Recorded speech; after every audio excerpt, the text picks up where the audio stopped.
कमाने वाली बहू।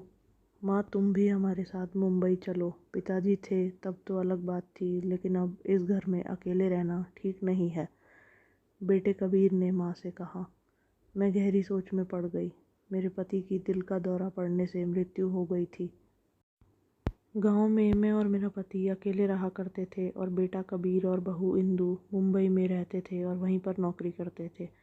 मेरे पति की मृत्यु हो जाने के बाद मेरी पड़ोस की सहेली ने मुझे यह बात कही थी कि चाहे कुछ भी हो जाए, बेटा और बहू के साथ शहर में रहने मत जाना। तुम्हारे कारण उनकी स्वतंत्रता में खलल पड़ेगा और वह इसे बिल्कुल बर्दाश्त नहीं करेंगे और तुम्हें ताने मार मार के तुम्हारा जीना हराम कर देंगे। मेरी सहेली ने मुझे यह भी बताया था कि कमाने वाली बहू बूढ़ी सास को बिल्कुल पसंद नहीं करती और उसको अपने पैरों की जूती समझती है। इसलिए मैं बेटा और बहू के साथ जाने में बहुत हिचक रही थी। अपने ज़िंदा रहते हुए ही मेरे पति ने अपनी सारी ज़मीन जायदाद मेरे बेटे कबीर के नाम कर दी थी। इस परिस्थिति में अगर मैं उनके साथ जाने से मना करती तो भी वह गांव के इस घर को कभी भी बेच सकते थे। इसलिए मेरे पास उनके साथ जाकर उनकी बात मानने के अलावा कोई और दूसरा रास्ता नहीं था। मैं इन बातों में खोई हुई थी कि तभी मेरी बहू इंदु मुझसे बोली कि माँ, मुझे बताइए कौन सी साड़ियाँ रखनी है, मैं आपका बैग पैक कर देती हूँ।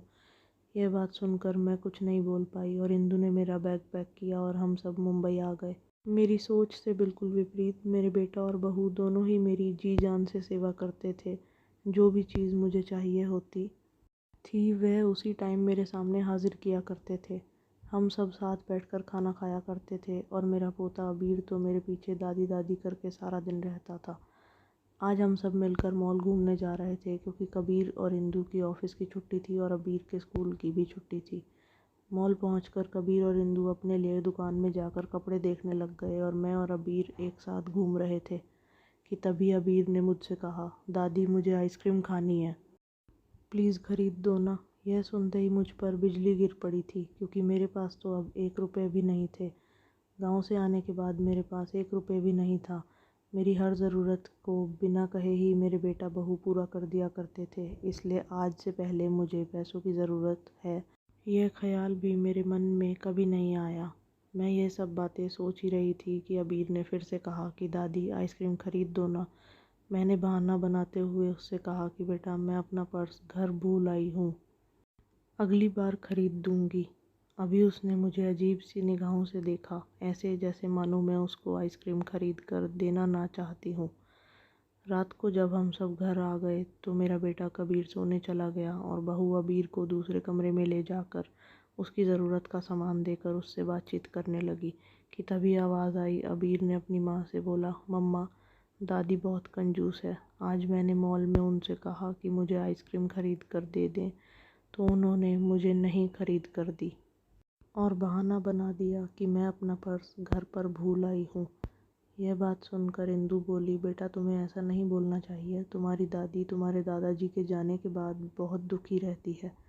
तुम ज़रा सोच कर देखो कि जिस आदमी के साथ हम 24 घंटे रहते हैं, खाते हैं, पीते हैं, अपने सारे दुख सुख बांटते हैं, जब अचानक वह आदमी ही हमें छोड़कर चला जाए तो जीवन बिताना कितना मुश्किल लगता है।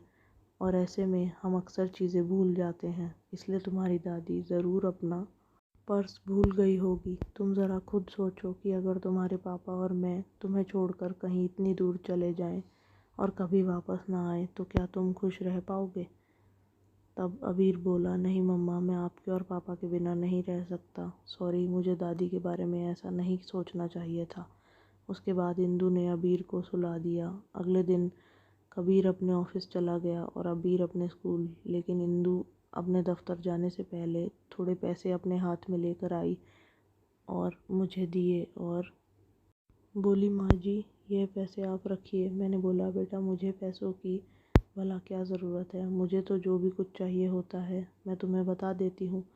लेकिन इंदु नहीं मानी। उसने बोला, नहीं माँ जी, आप मंदिर जाती हैं, कभी दान पेटी में डाल दिया कीजिए, कभी बाज़ार जाएं तो अपनी पसंद का कुछ सामान खरीद लिया करिए, या फिर कभी अबीर आपसे कुछ खरीदने की ज़िद करे तो उसे दिला दीजिएगा। पैसे हो तो काम आ ही जाते हैं। यह सब सुनकर मेरी आंखों में आंसू आ गए क्योंकि जो बात मेरा अपना बेटा कबीर भी नहीं समझ पाया था वह मेरी बहू ने समझ ली थी। मेरी बहू जैसी बहू सबको मिले। मैंने भगवान से प्रार्थना की कि ऐसी बहू मुझे हर जन्म में मिले। लोग बिना कारण कुछ कमाती बहुओं का दुर्व्यवहार देखकर सब कमाती हुई बहुओं को दोष देते हैं। कुछ बहुएं इंदु जैसी समझदार, सुलझी हुई और बड़ों का आदर करने वाली भी होती हैं। वीडियो देखने के लिए बहुत बहुत धन्यवाद। वीडियो पसंद आई हो तो वीडियो को लाइक करें, शेयर करें, कमेंट करें और चैनल को सब्सक्राइब करें।